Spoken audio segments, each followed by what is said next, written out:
स्वागत है prime time ਦੇ ਵਿੱਚ ਤੁਹਾਡਾ गौरव शुक्ला मैं हाँ ਤੁਹਾਡੇ ਨਾਲ ਤੇ ਗੱਲ ਅੱਜ ਕਰ ਰਹੇ ਹਾਂ ਦਿਨ ਦੀ ਵੱਡੀ ਖਬਰ ਦੀ ਬੀਐਸਪੀ ਤੇ ਅਕਾਲੀ ਦਲ ਦੇ ਹੋਏ ਗੱਠਜੋੜ ਦੀ।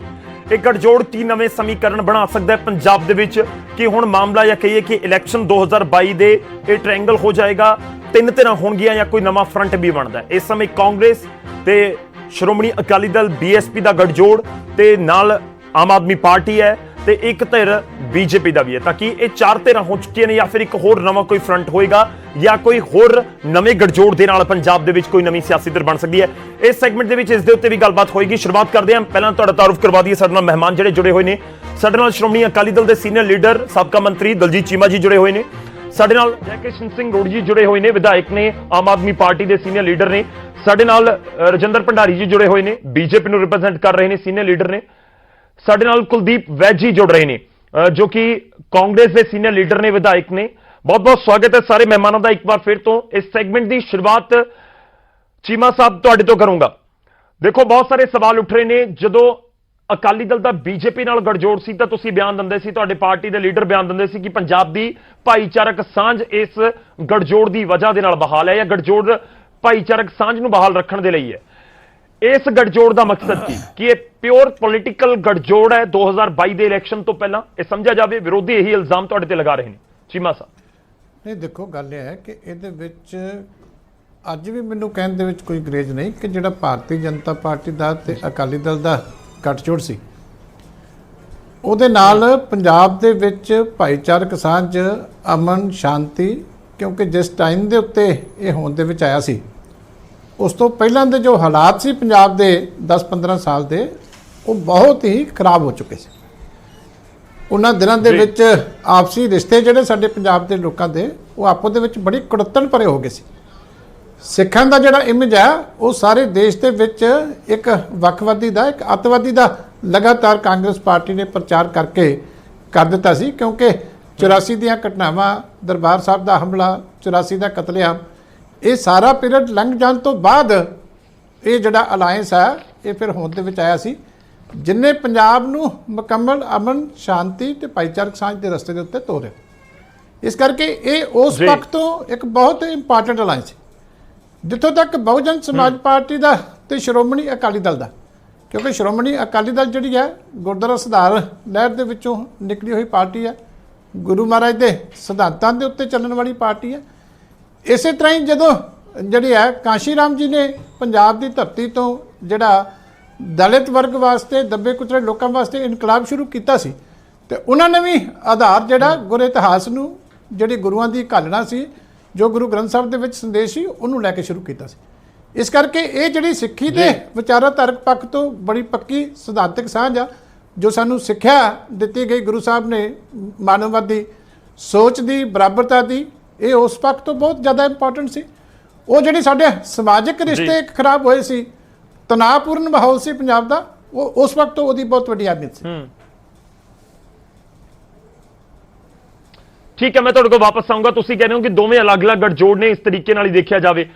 वैद साहब साडे नाल ने, वैद साहब थोड़ा जिहा होर इंतजार करियो क्योंकि बहुत देर तो इंतजार रोड़ी साहब भी कर रहे हैं। रोड़ी साहब ब्रेक तो पहले तुसीं कुछ कहना भी चाह रहे सी, पर इस सब दे विच वाले हुण सवाल ये भी है कि कोई नवे गठजोड़ की गुंजाइश हुण है पंजाब च? आम आदमी पार्टी नूं नज़र आउंदी है, आम आदमी पार्टी कोई कोशिश कर रही है। देखो अकाली दल ने अज एक होर स्टेटमेंट दे दी, अकाली दल के प्रधान ने भी कह दिता कि असीं जिहड़ियां खब्बे पक्खी पार्टियां ने उन्हां नूं भी नाल लिआउण दी कोशिश कर रहे हैं। देखो एक गल शायद चीमा साहब ने मेरी गल का गुस्सा कर जाए। एक पिंड दे विच लड़का अपनी मां नूं कहंदा कि बीबे मैं लंबड़दार कदों बनूं, कहंदी फलाना सौ पूरा हो जाए तू लंबड़दार बन जा।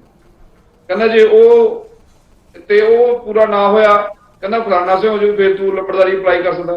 बाद बेबे ने आके कहता कि सारा पिंड मुक जे बेटा तू लंबड़दार नहीं बनदा।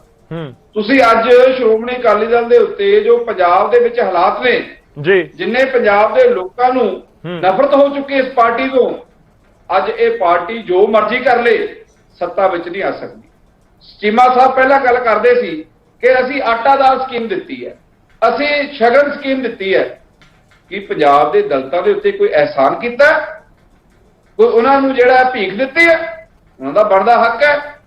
जिहड़ा उस तों बाद पंजाब दे 5 बार मुख मंत्री बनदे ने सरदार प्रकाश सिंह बादल साहब, 5 बार मुख्यमंत्री बनने तो बाद भी 5 ਵਾਰ ਤੁਹਾਡੀ ਸਰਕਾਰ ਬਣਨ ਤੋਂ ਬਾਅਦ ਵੀ ਤੁਸੀਂ ਇਦਾਂ ਦਾ ਕੋਈ ਪਲੇਟਫਾਰਮ ਨਹੀਂ ਤਿਆਰ ਕਰ ਸਕੇ ਕਿ ਜੇਕਰ ਲੋਕਾਂ ਨੂੰ ਆਟਾ ਦਾਲ ਵੀ ਆਪਣਾ ਆਪ ਅਰੇਂਜ ਕਰ ਲੈਣ। ਤੁਸੀਂ ਇੰਨੇ ਕਾਮਯਾਬ ਨਹੀਂ ਉਹਨਾਂ ਨੂੰ ਕਰ ਸਕੇ। ਨਹੀਂ ਫਿਰ ਗਠਜੋੜ ਨੂੰ ਕਿਸ ਐਂਗਲ ਤੋਂ ਦੇਖਦੇ ਹੋ ਨਾ ਤੁਸੀਂ? ਨਹੀਂ ਰੋੜੀ ਸਾਹਿਬ ਇਹ ਵੀ ਕਲੀਅਰ ਕਰੋ ਨਾ ਕਿ ਆਮ ਆਦਮੀ ਪਾਰਟੀ ਨੂੰ ਗਠਜੋੜ ਨੂੰ ਕਿਵੇਂ ਦੇਖ ਰਹੀ ਹੈ। ਤੁਸੀਂ ਕਹਿੰਦਾ ਕਿ ਸਰਕਾਰ ਨਹੀਂ ਬਣਦੀ, ਅਕਾਲੀ ਦਲ ਦੀ ਆਪਾਂ ਰਿਐਕਸ਼ਨ ਲਵਾਂਗੇ ਉਸ ਦੇ ਉੱਤੇ, ਪਰ ਗੱਲ ਇਹ ਹੈ ਕਿ ਹੁਣ ਤੁਸੀਂ ਗਠਜੋੜ ਨੂੰ ਫਿਰ ਵਾਕਈ ਉਸ ਨੂੰ ਲੈ ਕੇ ਆਮ ਆਦਮੀ ਪਾਰਟੀ ਨੂੰ ਲੱਗਦਾ ਕਿ ਇਹ ਇੱਕ ਸੀਰੀਅਸ ਇਸ਼ੂ ਹੈ ਜਾਂ ਫਿਰ ਉਸ ਤਰੀਕੇ ਨਾਲ ਤਿਆਰੀ ਕਰਨੀ ਹੋਏਗੀ, ਖਾਸ ਤੌਰ ਤੇ ਉਹਨਾਂ ਹਲਕਿਆਂ ਦੇ ਵਿੱਚ ਜਿੱਥੇ ਬੀਐਸਪੀ ਦਾ ਚੰਗਾ ਆਧਾਰ ਹੈ? ਮੈਂ ਕਹਿੰਦਾ ਜੀ ਸ਼੍ਰੋਮਣੀ ਅਕਾਲੀ ਦਲ ਬਸਪਾ ਨਾਲ ਵੀ ਕਰ ਲਏ, ਹੋਰ 2 3 4 5 ਪਾਰਟੀਆਂ ਜਿਹੜੀਆਂ ਹੋ ਰਹੀਆਂ ਉਹਨਾਂ ਨੇ ਵੀ ਕਰ ਲਏ, ਪਰ ਅੱਜ ਇਹਨਾਂ ਦੀ ਗੱਲ ਨਹੀਂ ਬਣਨੀ, ਇਹਨਾਂ ਦੀ ਦਾਲ ਨਹੀਂ ਗਲਣੀ, ਕਿਉਂਕਿ ਪੰਜਾਬ ਦੇ ਲੋਕ ਜਾਣ ਚੁੱਕੇ ਨੇ। ਸਨ 90 ਦੇ ਵਿੱਚ ਪੰਜਾਬ ਦੇ ਉੱਤੇ ਕਰਜ਼ਾ ਸੀ 9000 ਕਰੋੜ ਰੁਪਇਆ, ਵਿੱਚੋਂ 6000 ਕਰੋੜ ਮਾਫ ਹੋ ਜਾਂਦਾ। ਅੱਜ ਪੌਣੇ 3 ਲੱਖ ਕਰੋੜ ਪੰਜਾਬ ਦੇ ਸਿਰ ਕਰਜ਼ਾ ਹੈ। ਚਲੋ ਠੀਕ ਆ, ਆਪਾਂ ਇੱਕ ਰਿਐਕਸ਼ਨ ਲੈ ਲਈਏ, ਚੀਮਾ ਸਾਹਿਬ ਇੱਕ ਰਿਐਕਸ਼ਨ ਦੇ ਦਿਓ, ਉਸ ਤੋਂ ਬਾਅਦ ਵੈਦ ਸਾਹਿਬ ਦਾ ਰੁਕ ਕਰਾਂ। ਤੁਹਾਡੇ ਕੋਲ ਸਮਾਂ ਆਏਗਾ ਜੀ, ਤੁਹਾਡੇ ਕੋਲ ਸਮਾਂ ਆਏਗਾ, ਮੇਰੀ ਗੱਲ ਪੂਰੀ ਹੋਣੀ। ਗੱਲ ਇਹ ਹੈ ਪੰਜਾਬ ਦੇ ਵਿੱਚ ਅੱਜ ਮਾਈਨਿੰਗ ਮਾਫੀਆ ਜੀ, ਪੰਜਾਬ ਦੇ ਵਿੱਚ ਅੱਜ ਸ਼ਰਾਬ ਮਾਫੀਆ, ਪੰਜਾਬ ਦੇ ਵਿੱਚ ਅੱਜ ਟਰਾਂਸਪੋਰਟ ਮਾਫੀਆ। ਜਿਹੜੀ ਸਰਕਾਰ ਇਹ ਕਹਿੰਦੀ ਸੀ ਕਿ ਅਸੀਂ ਪੰਜਾਬ ਦੇ ਲੋਕਾਂ ਦੇ ਬੱਚਿਆਂ ਨੂੰ ਰੁਜ਼ਗਾਰ ਦੇਣਾ, ਅਸੀਂ ਪੰਜਾਬ ਦੇ ਬੱਚਿਆਂ ਨੂੰ ਟਰਾਂਸਪੋਰਟ ਬੱਸਾਂ ਦੇ ਪਰਮਿਟ ਦੇਣੇ ਆ, ਅੱਜ ਉਹ ਸਰਕਾਰ ਸਾਰੀਆਂ ਬੱਸਾਂ ਆਪੇ ਦੱਬੀ ਬੈਠੀ ਹੈ। ਉਹ ਦਲਤਾਂ ਦੇ ਬੱਚੇ ਦਾ ਵਿਚਾਰੇ ਦੁਬਈ ਦੇ ਵਿੱਚ, ਕੁਵੈਤ ਦੇ ਵਿੱਚ, ਲਬਨਾਨ ਦੇ ਵਿੱਚ ਏਜੰਟਾਂ ਦੇ ਚੁੰਗਲੇ ਫਸੇ ਆ, ਸਾਊਦੀ ਅਰਬ ਦੀਆਂ ਜੇਲ੍ਹਾਂ 'ਚ ਫਸੇ ਆ। ਉਹਨਾਂ ਬੱਚਿਆਂ ਦਾ ਕੀ ਭਲਾ ਕੀਤਾ ਅੱਜ ਤੱਕ ਸਰਕਾਰ? ਚਲੋ ਆਪਾਂ ਰਿਐਕਸ਼ਨ ਲੈ ਲਈ। ਇਹ ਤਾਂ ਬੱਚੇ ਬੱਸਾਂ ਦੇ ਥੱਲੇ ਦਰੜ ਕੇ ਮਰਦੇ ਰਹੇ ਆ ਜੀ, ਆਪਾਂ ਰਿਐਕਸ਼ਨ ਲੈ ਲਈਏ। ਚੀਮਾ ਸਾਹਿਬ ਦੇਖੋ ਗੱਲ ਇਹ ਹੈ ਕਿ ਸੱਜਣ ਡਿਬੇਟ ਕਰਨ ਲੱਗਿਆ ਆਪ ਹੀ ਭੁੱਲ ਜਾਂਦੇ ਆ ਕਿ ਇਹਨਾਂ ਨੇ ਕੁਐਸਚਨ ਕੀ ਕੀਤਾ ਸੀ, ਤੇ ਜਦੋਂ ਮੈਂ ਉਸ ਕੁਐਸਚਨ ਦਾ ਜਵਾਬ ਦਿੱਤਾ ਵੀ ਆਟਾ ਦਾਲ ਸਕੀਮ ਸ਼ੁਰੂ ਕੀਤੀ, ਸਕੀਮਾਂ ਦੇ ਨਾਮ ਦੱਸੇ, ਸ਼ਿਕੰਜ ਕੀਤੀ, ਦੂਜੀ ਦਿੱਤੀ, ਤੇ ਅਗਲਾ ਜਵਾਬ ਆ ਗਿਆ ਕਿ ਇਹ ਆਸਾਨ ਕੀਤਾ। ਇਹ ਤਾਂ ਕਹੋ ਵੀ ਮੈਂ ਕੋਈ ਆ ਕੇ ਟੀਵੀ ਤੇ ਦਾਅਵਾ ਕੀਤਾ, ਅਸੀਂ ਤੇ ਆਪਣਾ ਫਰਜ਼ ਨਿਭਾਇਆ। ਤੁਸੀਂ ਪੁੱਛਿਆ ਕਿ ਕੀ ਸਟੈਪ ਲਏ, ਅਸੀਂ ਤਾਂ ਫਿਰ ਵੀ ਆਟਾ ਦਾਲ ਦੀ ਸਕੀਮ ਇਹੋ ਜਿਹੇ ਪੈਰਾਂ ਤੇ ਪਾਤੀ ਕਿ ਹਾਲੇ ਤੱਕ ਇਹਨਾਂ ਨੇ ਅੱਧਿਓਂ ਵੱਧ ਨੁਕਸਾਨ ਉਹਦਾ ਕਰ ਦਿੱਤਾ, ਫਿਰ ਵੀ ਹਾਲੇ ਮਾੜੀ ਮੋਟੀ ਜਿਹੜੀ ਚੱਲੀ ਜਾਂਦੀ। ਤੁਹਾਡੀ ਤੀਜੀ ਵਾਰੀ ਦਿੱਲੀ 'ਚ ਸਰਕਾਰ ਬਣ ਗਈ, ਰੌਲਾ ਰੋਜ਼ ਉੱਥੇ ਆਟੇ ਦਾਲ ਦਾ ਕੇਂਦਰ ਸਰਕਾਰ ਨਾਲ ਪਿਆ ਹੁੰਦਾ। ਇਸ ਕਰਕੇ ਪਹਿਲਾਂ ਜਦੋਂ ਕੁਐਸਚਨ ਕਰਦੇ ਹੋ ਤੇ ਫਿਰ ਦੂਜੇ ਦਾ ਸਵਾਲ ਤਾਂ ਉਹਨੂੰ ਦੂਜਾ ਐਕਨੋਲਜ ਕਰਨਾ ਸਿੱਖ ਲਓ ਕਿ ਜਦੋਂ ਤੁਸੀਂ ਕੁਐਸਚਨ ਕਰਦੇ ਹੋ ਲੰਬੇ ਲੰਬੇ ਭਾਸ਼ਣ ਦੇ ਕੇ ਨੰਬਰਦਾਰ ਬਣਨਾ ਨਹੀਂ ਬਣਨਾ, ਇੰਨੀਆਂ ਕਹਾਣੀਆਂ ਇਹ ਸਾਰੇ ਲੋਕਾਂ ਦੀਆਂ ਸੁਣੀਆਂ ਹੋਈਆਂ ਕਹਾਵਤਾਂ। ਜਦੋਂ ਤੁਸੀਂ ਟੀਵੀ ਤੇ ਆਉਂਦੇ ਹੋ, ਇੱਕ ਕੁਐਸਚਨ ਤੁਸੀਂ ਪਿਛਲੇ ਸੈਗਮੈਂਟ 'ਚ ਪੁੱਛਿਆ, ਉਹਦਾ ਜਵਾਬ ਤੁਹਾਨੂੰ ਮੈਂ ਦਿੱਤਾ, ਕੱਲੀ ਕੱਲੀ ਸਕੀਮ ਗਿਣ ਕੇ ਦੱਸੀ। ਹੁਣ ਉਹ ਸਕੀਮ ਦੇ ਵਿੱਚ ਤੁਹਾਨੂੰ ਕੋਈ ਅੱਗੋਂ ਕਹਿਣ ਨੂੰ ਕੱਖ ਨਹੀਂ ਸੀ, ਫਿਰ ਤੁਹਾਡਾ ਆ ਗਿਆ ਛਾਤੀ ਚੌੜੀ ਕਰਕੇ ਕਿ ਸਾਡੇ ਤੇ ਆਸਾਨ ਕੀਤਾ। ਮੈਂ ਕਦੋਂ ਕਿਹਾ? ਲੇਕਿਨ ਇੰਨੀ ਛਾਤਰਬਾਜ਼ੀ ਕਰਨ ਦੇ ਬਜਾਏ ਘੱਟੋ ਘੱਟ ਐਕਸੈਪਟ ਕਰ ਲਿਆ ਕਰੋ। ਕਿੰਨਾ ਕੁ ਤੁਹਾਡਾ ਕੰਮ ਸਾਫ਼ ਹੈ ਵੀ ਜਿੱਤੇ ਤੁਸੀਂ ਕਿਸੇ ਪਾਰਟੀ 'ਚੋਂ, ਅੱਧੇ ਤੋਂ ਵੱਧ ਐਮਐਲਏ ਤੁਹਾਡੇ ਕਾਂਗਰਸ 'ਚ ਤੁਰੇ ਫਿਰਦੇ। ਇੰਨੇ ਵੱਡੇ ਜੇ ਤੁਸੀਂ ਅਸੂਲਾਂ ਦੇ ਮਾਲਕ ਸੀ, ਤੁਸੀਂ ਕਦੀ ਐਕਸ਼ਨ ਲਿਆ ਉਹਨਾਂ ਐਮਐਲਏ ਤੇ? ਜਿਹੜੇ ਐਮਐਲਏ ਤੁਹਾਡੇ 4-4 ਸਾਲ ਉੱਥੇ ਟੂਰਿਜ਼ਮ ਤੇ ਜਾ ਕੇ ਉੱਥੇ ਸਾਰਾ ਕੁਝ ਖਾ ਪੀ ਕੇ ਹੁਣ ਵਾਪਸ ਤੁਹਾਡੀ ਪਾਰਟੀ ਚਾਹੁੰਦੇ ਆ, ਫਿਰ ਉਹਨਾਂ ਨੂੰ ਕੁਰਸੀ ਢਾ ਕੇ ਦੇਈ ਜਾਂਦੇ ਹੋ। ਤੁਸੀਂ ਲੋਕਾਂ ਨੂੰ ਇਸ ਕਰਕੇ ਵੋਟਾਂ ਲਈਆਂ ਸੀ। ਜਿਹੜੇ ਖਹਿਰਾ ਸਾਹਿਬ ਤੁਹਾਡੇ ਹੁਣ 3 ਵਾਰੀ ਪਾਰਟੀਆਂ ਬਣਾ ਕੇ ਨਵੀਆਂ ਇਲੈਕਸ਼ਨਾਂ ਲੜ ਕੇ ਹੁਣ ਉਹ ਕਾਂਗਰਸ ਫਿਰ ਜਾ ਰਲੇ, ਹਾਲੇ ਤੱਕ ਤੁਹਾਡੀ ਪਾਰਟੀ ਤੋਂ ਉਹਨਾਂ ਤੇ ਕੋਈ ਐਕਸ਼ਨ ਨਹੀਂ ਕਰਵਾਇਆ ਗਿਆ। ਤੁਸੀਂ ਆਪਣੀ ਸਾਂਝ ਤੁਹਾਡੀ ਨੰਗੀ ਹੋ ਜਾਂਦੀ ਹੈ ਕਿ ਤੁਸੀਂ ਆਪੋਜੀਸ਼ਨ ਦਾ ਰੋਲ ਪਲੇ ਕਰਨ ਦੀ ਬਜਾਏ ਕਾਂਗਰਸ ਦੀ ਝੋਲੀ 'ਚ ਬੈਠੇ ਹੋ। 20 ਸੈਕਿੰਡ 'ਚ ਜਵਾਬ ਦੇ ਸਕੋ ਤੁਸੀਂ ਦੂਜਿਆਂ ਨੂੰ ਦੇਖੋ, ਗੱਲ ਹੋ ਰਹੀ ਹੈ ਤਾਂ ਤੁਹਾਡਾ ਜਵਾਬ ਜ਼ਰੂਰੀ ਹੈ, ਇਸ ਕਰਕੇ ਮੈਨੂੰ ਬਾਕੀ ਮਹਿਮਾਨਾਂ ਨੂੰ ਥੋੜਾ ਜਿਹਾ ਇੰਤਜ਼ਾਰ ਹੋਰ ਕਰਵਾਉਣਾ ਪੈ ਰਿਹਾ ਹੈ। ਰੋੜੀ ਸਾਹਿਬ ਜਵਾਬ ਦੇਣਾ ਤੁਹਾਡਾ ਬਣਦਾ ਹੈ। ਤੁਸੀਂ ਸਵਾਲ ਕੀਤਾ ਸੀ, ਉਹਨਾਂ ਨੇ ਜਵਾਬ ਦੇਤਾ, ਹੁਣ ਉਹ ਕਹਿ ਰਹੇ ਨੇ ਕਿ ਜਦ ਜਵਾਬ ਮੰਗਿਆ ਸੀ ਤਾਂ ਫਿਰ ਮੈਂ ਦੇ ਦਿੱਤਾ ਸੀ, ਹੁਣ ਤੁਸੀਂ ਦੂਜੇ ਐਂਗਲ ਤੋਂ ਲੈ ਗਏ ਇਸ ਨੂੰ। ਰੋੜੀ ਸਾਹਿਬ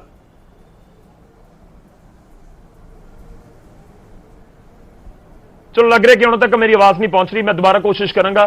ਕੁਲਦੀਪ ਵੈਦ ਜੀ ਸਾਡੇ ਨਾਲ ਜੁੜ ਚੁੱਕੇ ਨੇ। ਵੈਦ ਸਾਹਿਬ ਬਹੁਤ ਬਹੁਤ ਸਵਾਗਤ ਹੈ। ਥੋੜਾ ਜਿਹਾ ਇੰਤਜ਼ਾਰ ਤੁਹਾਨੂੰ ਕਰਨਾ ਪਿਆ, ਪਰ ਮੈਂ ਪਹਿਲਾ ਸਵਾਲ ਹੀ ਤੁਹਾਡੇ ਤੋਂ ਜਾਣਨਾ ਚਾਹੁੰਦਾ। ਥੋੜੀ ਦੇਰ ਪਹਿਲਾਂ ਸਾਡੇ ਨਾਲ ਡਾਕਟਰ ਰਾਜਕੁਮਾਰ ਵੇਰਕਾ ਵੀ ਜੁੜੇ ਹੋਏ ਸੀ, ਪਰ ਸਵਾਲ ਹੈ ਕਿ ਕਾਂਗਰਸ ਬੀਐਸਪੀ ਨੂੰ ਲੈ ਕੇ ਸੌਫਟ ਸੀ ਤੇ ਇਹ ਵੀ ਗੱਲਾਂ ਹੋ ਰਹੀਆਂ ਸੀ ਕਿ ਗਠਜੋੜ ਹੋ ਸਕਦਾ ਜਾਂ ਕਰ ਸਕਦੇ ਆ, ਕਿਸੇ ਨੇ ਮਨਾ ਨਹੀਂ ਕਰਿਆ ਕਦੇ, ਪਰ ਲੱਗਦਾ ਕਿ ਖੁੰਝ ਗਿਆ ਹੈ ਪੂਰਾ ਮੌਕਾ ਔਰ ਅਕਾਲੀ ਦਲ ਮੋਰਚਾ ਮਾਰ ਗਿਆ ਬੀਐਸਪੀ ਨੂੰ ਆਪਣੇ ਨਾਲ ਰਲਾ ਕੇ। ਵੈਦ ਸਾਹਿਬ ਗੌਰਵ ਜੀ, ਕਾਂਗਰਸ ਨੇ ਕਦੇ ਵੀ ਨਹੀਂ ਕਿਹਾ ਕਿ ਅਸੀਂ ਬੀਐਸਪੀ ਨਾਲ ਅਲਾਈਅੰਸ ਕਰਨਾ। ਪੰਜਾਬ ਦੇ ਵਿੱਚ ਸਾਡੀ ਪਾਰਟੀ ਬਹੁਤ ਸਟਰੋਂਗ ਹੈ, ਸਾਨੂੰ ਕਿਸੇ ਦੀ ਅਲਾਈਅੰਸ ਦੀ ਜ਼ਰੂਰਤ ਨਹੀਂ ਹੈ। ਠੀਕ ਹੈ। ਇਹ ਬਿਲਕੁਲ ਠੀਕ ਹੈ ਕਿ ਅਲਾਇੰਸਸ ਹੁੰਦੇ ਨੇ ਪੋਲੀਟੀਕਲ ਪਾਰਟੀਆਂ ਦੇ, ਸਟੇਟ ਲੈਵਲ ਤੇ ਵੀ ਹੁੰਦੇ ਆ ਤੇ ਸੈਂਟਰ ਲੈਵਲ ਤੇ ਵੀ ਹੁੰਦੇ ਆ। ਐਨਡੀਏ ਵੀ ਐਡੀ ਵੱਡੀ ਪਾਰਟੀ ਬਣੀ ਤੇ ਯੂਪੀਏ ਵੀ ਬਣੀ, ਅਕਾਲੀ ਦਲ ਵੀ ਐਨਡੀਏ ਦਾ ਪਾਰਟ ਰਿਹਾ। ਉਹ ਕੋਈ ਇਸ਼ੂ ਨਹੀਂ ਹੈ। ਜਿਹੜਾ ਤੁਸੀਂ ਗੱਲ ਕਰਦੇ ਹੋ ਨਾ ਮੋਰਚੇ ਦੀ, ਇਹ ਹੁਣ ਮੈਨੂੰ ਔਖਾ ਲੱਗਦਾ ਕਹਿਣਾ ਕਿ ਸ਼੍ਰੋਮਣੀ ਅਕਾਲੀ ਦਲ ਦਾ ਜੋ ਅੱਜ ਹਾਲ ਹੈ ਪੰਜਾਬ ਦੇ ਵਿੱਚ, ਇਹਨਾਂ ਨੂੰ ਅਲਾਇੰਸ ਕਰਨਾ ਹੀ ਪੈਣਾ ਸੀ। ਸੋ ਹਾਲ ਬੀਐਸਪੀ ਦਾ, ਬੀਐਸਪੀ ਦੀ ਵੀ ਕੋਈ ਗਰਾਊਂਡ ਨਹੀਂ ਤੇ ਸ਼੍ਰੋਮਣੀ ਅਕਾਲੀ ਦਲ ਕੋਲੇ ਵੀ ਗਰਾਊਂਡ ਨਹੀਂ ਹੈ। ਇਹਨਾਂ ਕੋਲੇ ਤਾਂ ਕੋਈ ਮੁੱਦਾ ਹੀ ਨਹੀਂ ਹੈ। ਇਹਨਾਂ ਨੇ ਅਲਾਇੰਸ ਕਰਨਾ ਸੀ, ਚੰਗੀ ਗੱਲ ਹੈ।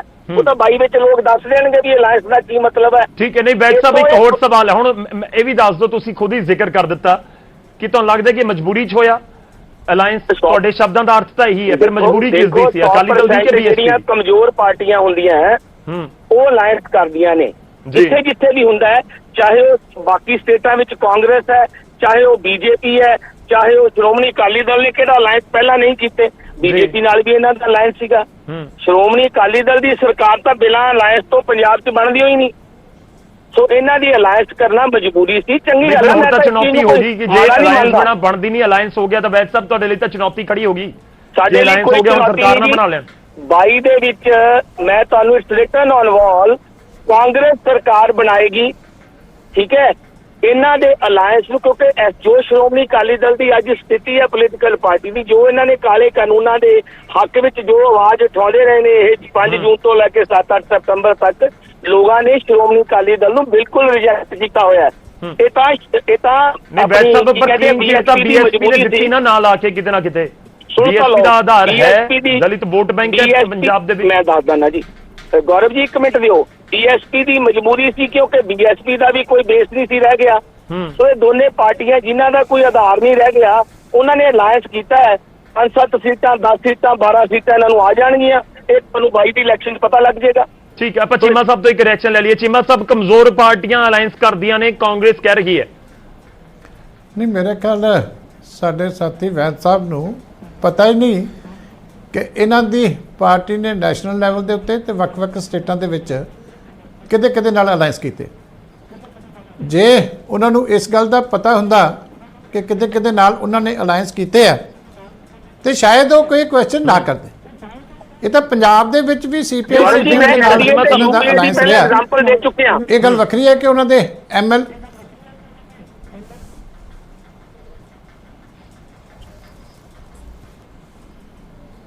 ਚੀਮਾ ਸਾਹਿਬ ਤੁਸੀਂ ਕੰਪਲੀਟ ਕਰ ਲਓ। ਕੱਟੇਗਾ ਨਾ। ਵੈਦ ਸਾਹਿਬ ਵਿਚਾਲੇ ਬੋਲ ਰਹੇ ਸੀ, ਉਹ ਕਹਿੰਦੇ ਮੈਂ ਯੂਪੀਏ ਦਾ ਐਗਜ਼ਾਮਪਲ ਦਿੱਤਾ ਸੀ ਸਟਾਰਟਿੰਗ ਦੇ ਵਿੱਚ ਹੀ ਕਿ ਕਾਂਗਰਸ ਨੇ ਵੀ ਬਹੁਤ ਸਾਰੀਆਂ ਥਾਵਾਂ ਦੇ ਉੱਤੇ ਅਲਾਇੰਸ ਕੀਤਾ ਹੈ।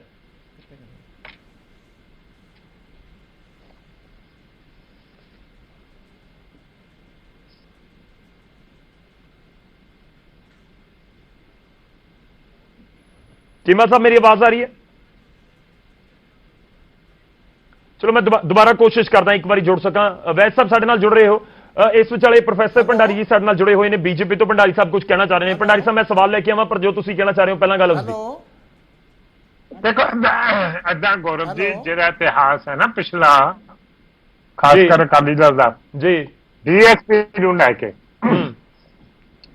ਉਹ ਜਿਹੜਾ ਸੁਣ ਲੈਣਾ, ਮੈਂ ਇੱਕ ਗੱਲ ਦੱਸਵਾਂ, ਸਾਨੂੰ ਕੋਈ ਦਿੱਕਤ ਨਹੀਂ ਇਹਨਾਂ ਦੇ ਅਲਾਇੰਸ ਕੀਤਾ।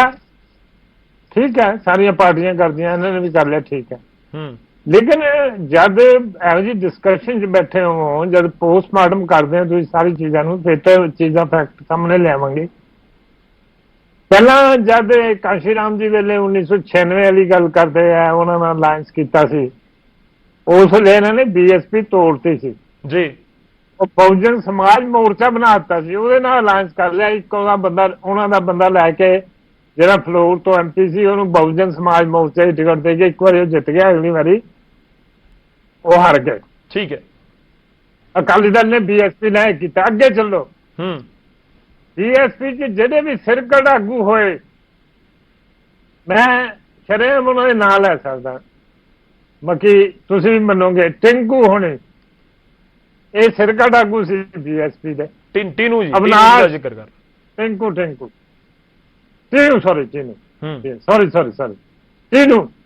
ਟੀਨੂ ਸਿਰਕੱਢ ਆਗੂ ਸੀ ਬੀਐਸਪੀ ਦੇ। ਉਹਨਾਂ ਨੂੰ ਉੱਥੋਂ ਤੋੜਿਆ, मैं वो रीजन च नहीं जाना चाहता।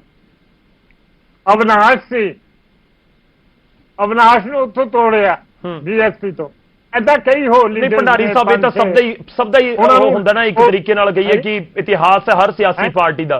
ਇਸ ਚ ਵੱਖਰਾ ਕੀ ਹੈ, ਇਹ ਬੀਜੇਪੀ ਦੀ ਵੀ ਲਿਸਟ ਬਣਾਉਣੀ ਸ਼ੁਰੂ ਕਰ ਦੇਣਗੇ ਹੁਣ ਚੀਮਾ ਸਾਹਿਬ। ਵੱਖਰਾ ਦੱਸ ਰਹੇ ਹੁਣ ਵੈਸਟ ਬੰਗਾਲ ਦੇ ਵਿੱਚ ਨਹੀਂ ਉਹ ਵੈਸਟ ਬੰਗਾਲ ਦਾ ਸ਼ੁਰੂ ਹੋ ਜਾਣਗੇ। ਇੱਕ ਦਿਨ ਪਹਿਲਾਂ ਮੁਕੁਲ ਰੋਏ ਵਾਪਸ ਗਏ ਨੇ ਜਿਸ ਪਾਰਟੀ ਦੇ ਨਾਲ ਅਲਾਈਅੰਸ ਕਰਦੇ ਆ, ਖਾਸ ਕਰ ਬੀਐਸਪੀ ਨਾਲ, ਇਹਨਾਂ ਨੇ ਸੇਂਧ ਲਾਈ ਹੈ ਉੱਥੇ। ਨਹੀਂ ਤੁਹਾਨੂੰ ਲੱਗਦਾ ਕਿ ਹੁਣ ਵੀ ਬੀਐਸਪੀ ਸੇਂਧ ਲਗਾ ਦੇਣਗੇ? ਅੱਗੇ ਸੁਣੋ, ਲੈਟ ਮੀ ਕੰਪਲੀਟ ਜੀ, ਅੱਗੇ ਸੁਣਿਓ। ਉਹ ਲਿਆ ਕੇ ਐਮਐਲਏ ਦੀਆਂ ਟਿਕਟਾਂ ਵੀ ਦਿੱਤੀਆਂ, ਐਮਐਲਏ ਵੀ ਬਣਾਏ, ਵੱਧ ਤੋਂ ਵੱਧ ਸੀਪੀਐਸ ਬਣਾਏ, ਕੈਬਨਿਟ ਨਹੀਂ ਕਰੀ ਦਿੱਤੀ ਇਹਨਾਂ ਨੇ, ਬਿਲਕੁਲ ਨਹੀਂ ਦਿੱਤੀ। ਬੜੀ ਪੋਜੈਸਿਵ ਪਾਰਟੀ ਹੈ। ਪੋਜੈਸਿਵ ਪਾਰਟੀ ਦਾ ਹਾਲ ਦੇਖੋ ਕਿ ਸੀਐਮ ਵੀ ਅਕਾਲੀ ਦਲ ਦਾ, ਡਿਪਟੀ ਸੀਐਮ ਵੀ ਅਕਾਲੀ ਦਲ, ਉਹਨਾਂ ਦਾ ਲੜਕਾ ਹੀ ਪੋਜੈਸਿਵ ਨੇ। ਜੋ ਮਰਜ਼ੀ ਕਹੀ ਜਾਣ ਅਕਾਲੀ ਦਲ ਅਕਾਲੀ ਦਲ ਅਕਾਲੀ ਦਲ, ਮੈਂ ਇਹਨਾਂ ਨੂੰ ਅਕਾਲੀ ਦਲ ਨਹੀਂ ਮੰਨਦਾ। ਇਹ ਅਕਾਲੀ ਦਲ ਬਾਦਲ ਹੀ ਹੈ, ਬਾਦਲ ਹੈ, ਬਾਦਲ ਹੈ, ਬਾਦਲ ਹੈ, ਬਾਦਲ ਤੋਂ ਵੱਧ ਨਹੀਂ ਹੈ।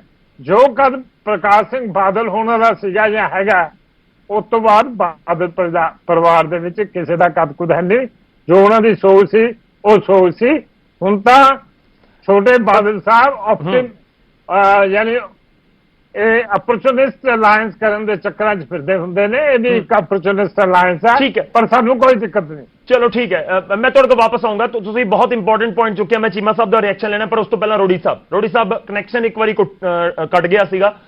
ਜੇਕਰ ਤੁਸੀਂ ਆਪਣੀ ਗੱਲ ਰੱਖ ਸਕੋ, ਚੀਮਾ ਸਾਹਿਬ ਨੇ ਵਾਪਸ ਇਹੀ ਗੱਲ ਜ਼ਿਕਰ ਕੀਤਾ ਸੀ ਕਿ ਆਖਿਰ ਤੁਸੀਂ ਕਿਉਂ ਇਲਜ਼ਾਮ ਲਗਾਉਂਦੇ ਹੋ, ਜਾਂ ਆਖਿਰ ਜਦੋਂ ਤੁਸੀਂ ਸਵਾਲ ਕੀਤਾ ਹੈ ਤਾਂ ਮੈਂ ਤਾਂ ਜਵਾਬ ਦਿੱਤਾ ਸੀ ਉਸ ਪੂਰੇ ਮਾਮਲੇ ਦੇ ਉੱਤੇ। ਰੋੜੀ ਸਾਹਿਬ,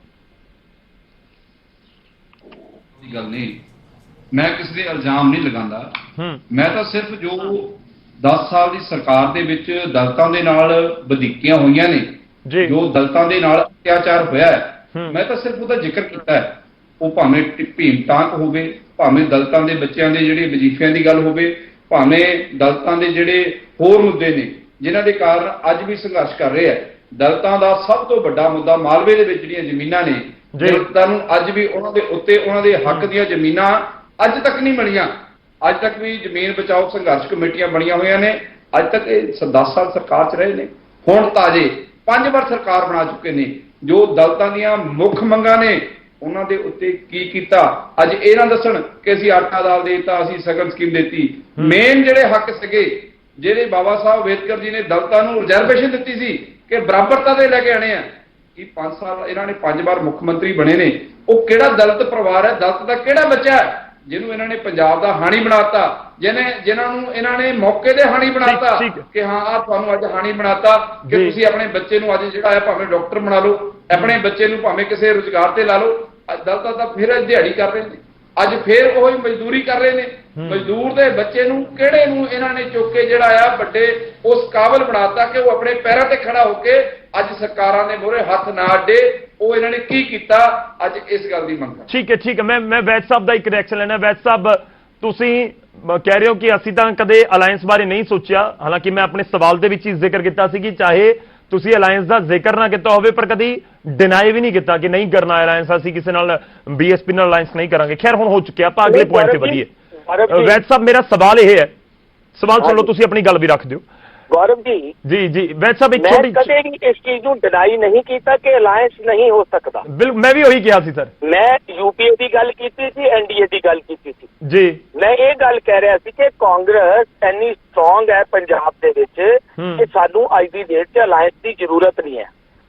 जी चलो मेरा एक सवाल है, मेरे ठीक है, मैं ये कह रहा कि अलायंस तो हो गया सर, ਹੁਣ ਮੁੱਖ ਮੁਕਾਬਲਾ ਕਿਸ ਦੇ ਨਾਲ ਕਾਂਗਰਸ? ਹੁਣ ਤਾਂ ਮੁਕਾਬਲਾ ਤੁਸੀਂ ਦੇਖੋ ਨਾ ਜੀ, ਸ਼੍ਰੋਮਣੀ ਅਕਾਲੀ ਦਲ ਕਿੰਨਾ ਕਮਜ਼ੋਰ ਹੋ ਚੁੱਕਿਆ ਹੋਇਆ ਹੈ, ਇਹਦਾ ਆਧਾਰ ਕੋਈ ਨਹੀਂ। ਹੁਣ ਇਹਨਾਂ ਨੇ ਮੈਂ ਉਹ ਗੱਲ ਸ਼ੁਰੂ ਨਹੀਂ ਕਰਨੀ ਚਾਹੁੰਦਾ, ਗੁਰੂ ਗ੍ਰੰਥ ਸਾਹਿਬ ਦੀ ਬੇਅਦਬੀ ਵਾਲੀ ਇਹ ਗੱਲਾਂ ਤਾਂ ਕਰਦੇ ਨੇ ਪੰਥਕ, ਲੇਕਿਨ ਇਹਨਾਂ ਨੂੰ ਲੋਕਾਂ ਨੂੰ ਪੁੱਛੋ। ਮੈਂ ਹਾਂ ਗੌਰਵ ਜੀ, ਇੱਕ ਮੈਂ ਗੱਲ ਭੁੱਲਣਾ ਜਾਵਾਂ, ਇੱਕ ਮੈਂ ਪੰਜਾਬ ਦੇ ਲੋਕਾਂ ਨੂੰ ਤੁਹਾਡੇ ਥਰੂ ਮੈਸੇਜ ਦੇਣਾ ਚਾਹੁੰਦਾ ਜੀ।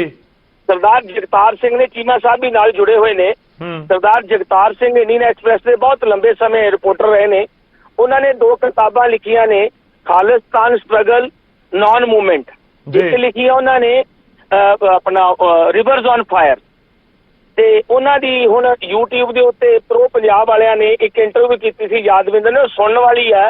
ਉਹ ਮੇਰੇ ਸਾਰੇ ਪੰਜਾਬ ਦੇ ਲੋਕ ਜ਼ਰੂਰ ਸੁਣਨ, ਬੜੀਆਂ ਗੱਲਾਂ ਦਾ ਆਨਸਰ ਮਿਲਦਾ ਜਿਹੜਾ ਮੈਨੂੰ ਵੀ ਕਈ ਹਿਸਟਰੀ ਦੇ ਫੈਕਟ ਨਹੀਂ ਸੀ ਪਤਾ, ਉਹਦੇ ਤੋਂ ਪਤਾ ਲੱਗੇ ਨੇ। ਠੀਕ ਹੈ। ਸੋ ਜਿਹੜੀ ਇਹ ਸ਼੍ਰੋਮਣੀ ਅਕਾਲੀ ਦਲ ਕਰਦਾ ਹੈ ਅੱਜ ਦੀ ਡੇਟ ਵਿੱਚ, ਦੇਖੋ ਪਾਰਟੀਆਂ ਕੋਈ ਮਾੜੀਆਂ ਨਹੀਂ ਹੁੰਦੀਆਂ। 1920 ਚ ਸ਼੍ਰੋਮਣੀ ਅਕਾਲੀ ਦਲ ਬਣਿਆ ਸੀ, ਜਿਵੇਂ ਆਪਣੇ ਪ੍ਰੋਫੈਸਰ ਸਾਹਿਬ ਨੇ ਕਿਹਾ ਹੈ, ਬਿਲਕੁਲ ਦਰੁਸਤ ਕਿਹਾ ਹੈ ਕਿ ਇਹ ਸ਼੍ਰੋਮਣੀ ਅਕਾਲੀ ਦਲ ਨਹੀਂ ਹੈ, ਇਹ ਬਾਦਲ ਦਲ ਹੈ। ਇਹਦੇ 'ਚ ਕੋਈ ਦੋਰਾਵਾ ਨਹੀਂ। ਢੀਂਡਸਾ ਸਾਹਿਬ ਜਿੰਨੇ ਵੱਡੇ ਵੱਡੇ ਲੀਡਰ ਸੀ ਉਹਨਾਂ ਨੂੰ ਛੱਡ ਕੇ ਚਲੇ ਗਏ। ਨਹੀਂ, ਸੋ ਅੱਜ ਜਿਹੜਾ ਇਹ ਐਲਾਨ ਹੋਇਆ, ਮੈਂ ਵੈਸੇ ਸਾਹਿਬ ਮੇਰਾ ਸਵਾਲ ਇਸ ਕਰਕੇ ਸੀ, ਤੁਸੀਂ ਅਕਾਲੀ ਦਲ ਨੂੰ ਕਮਜ਼ੋਰ ਦੱਸੋ ਜਾਂ ਬੀਐਸਪੀ ਨੂੰ, ਪਰ ਇੱਕ ਫੈਕਟ ਇਹ ਵੀ ਹੈ ਕਿ 4% ਵੋਟ ਲੈ ਗਏ ਉਹ 2019 ਦੇ ਵਿੱਚ। ਮੇਰੇ ਕੋਲ ਲਿਸਟ ਹੈ ਸਰ 3 ਸੀਟਾਂ ਦੀ, ਬਹੁਤ ਕਮਜ਼ੋਰ ਹੈ। ਨਹੀਂ ਮੇਰੇ ਕੋਲ 3 ਸੀਟਾਂ ਦੀ ਲਿਸਟ ਹੈ ਸਰ ਬੀਐਸਪੀ ਦੀ, ਜਿਹੜੀ 2019 ਦੇ ਵਿੱਚ ਉਹਨਾਂ ਨੇ ਲੜੀ ਹੈ। ਬੀਐਸਪੀ ਨੇ ਸੀਟ ਲੜੀ, ਜਲੰਧਰ ਦੀ 20% ਵੋਟ ਪੈ ਗਈ, ਉਹਨਾਂ ਨੂੰ 2 ਲੱਖ ਵੋਟਾਂ ਪੈ ਗਈਆਂ ਸੀ, 2 ਲੱਖ ਤੋਂ ਜ਼ਿਆਦਾ। ਅਨੰਦਪੁਰ ਸਾਹਿਬ ਦੇ ਵਿੱਚ 1.5 ਲੱਖ ਵੋਟ ਪੈ ਗਈ ਕਰੀਬ। ਉਸ ਤੋਂ ਬਾਅਦ ਹੁਸ਼ਿਆਰਪੁਰ ਦੇ ਵਿੱਚ 1.25 ਲੱਖ ਤੋਂ ਜ਼ਿਆਦਾ ਵੋਟ ਪੈ ਗਈ 2019 ਦੇ ਵਿੱਚ। ਇਹਦੇ ਚ ਗੌਰਵ ਜੀ ਮੇਰੇ ਕੋਲ ਚਾਰਟ ਪਿਆ ਹੈ, ਮੇਰੇ ਕੋਲ 96 ਵਾਲਾ ਵੀ ਚਾਰਟ ਪਿਆ ਹੈ, ਇਹਦੇ ਚ ਕੋਈ ਦਿੱਕਤ ਨਹੀਂ ਹੈ। ਨਹੀਂ ਮੈਂ ਕਹਿ ਰਿਹਾ ਕਿ ਇੱਕ ਵੋਟ ਆਧਾਰ ਤਾਂ ਨਜ਼ਰ ਆ ਰਿਹਾ ਨਾ ਸਰ 2019 ਦੇ ਵਿੱਚ। ਅੱਜ ਦੀ ਪਰ ਗੌਰਵ ਜੀ ਜੋ ਅੱਜ ਬੀਐਸਪੀ ਦੀ ਹਾਲਤ ਹੈ ਦੁਆਬੇ ਵਿੱਚ ਵੀ, ਉਹ ਡਿਫਰੈਂਟ ਸਟੋਰੀ ਹੈ। ਉਹ ਆਪਾਂ ਨੂੰ ਸਾਰਿਆਂ ਨੂੰ ਵੀ ਪਤਾ ਹੈ, ਸ਼੍ਰੋਮਣੀ ਅਕਾਲੀ ਦਲ ਨੂੰ ਵੀ ਪਤਾ ਹੈ। ਸ਼੍ਰੋਮਣੀ ਅਕਾਲੀ ਦਲ ਨੂੰ ਤਾਂ ਤਿਣਕੇ ਦਾ ਸਹਾਰਾ ਚਾਹੀਦਾ ਸੀ, ਉਹ ਇਹਨਾਂ ਨੇ ਲੈ ਲਿਆ। ਠੀਕ ਹੈ ਨਾ, ਦੋਨੋਂ ਪਾਰਟੀਆਂ ਪੰਜਾਬ 'ਚ ਕਮਜ਼ੋਰ ਨੇ। ਕਿਸਾਨੀ ਮੁੱਦੇ ਦੇ ਉੱਤੇ ਸ਼੍ਰੋਮਣੀ ਅਕਾਲੀ ਦਲ ਬਹੁਤ ਕਮਜ਼ੋਰ ਹੋਇਆ। ਠੀਕ ਹੈ ਜੀ। ਵੈਸੇ ਮੈਂ ਵਿਚਾਲੇ ਰੋਕਦਾ, ਮੈਨੂੰ ਇੱਕ ਛੋਟਾ ਜਿਹਾ ਬ੍ਰੇਕ ਲੈਣਾ ਹੋਏਗਾ। ਬ੍ਰੇਕ ਤੋਂ ਬਾਅਦ ਮੈਂ ਵਾਪਸ ਆਊਂਗਾ, ਚੀਮਾ ਸਾਹਿਬ ਤੋਂ ਹੀ ਸ਼ੁਰੂਆਤ ਕਰੂੰਗਾ, ਕਿਉਂਕਿ ਸਾਰੇ ਜਿਹੜੀਆਂ ਸਿਆਸੀ ਪਾਰਟੀਆਂ ਵਿਰੋਧੀ ਅਕਾਲੀ ਦਲ, ਉਹਨਾਂ ਦੇ ਵੱਲੋਂ ਬਹੁਤ ਸਾਰੇ ਸਵਾਲ ਜ਼ਰੂਰ ਚੁੱਕ ਦਿੱਤੇ ਗਏ ਨੇ। ਆਪਾਂ ਇਹਨਾਂ ਦਾ ਜਵਾਬ ਲੈਣ ਦੀ ਕੋਸ਼ਿਸ਼ ਕਰਾਂਗੇ ਇੱਕ ਛੋਟੇ ਜਿਹੇ ਬ੍ਰੇਕ ਤੋਂ ਬਾਅਦ। ਬਹੁਜਨ ਸਮਾਜ ਪਾਰਟੀ 20 ਸੀਟਾਂ ਤੇ ਇਲੈਕਸ਼ਨ ਲੜੂਗੀ।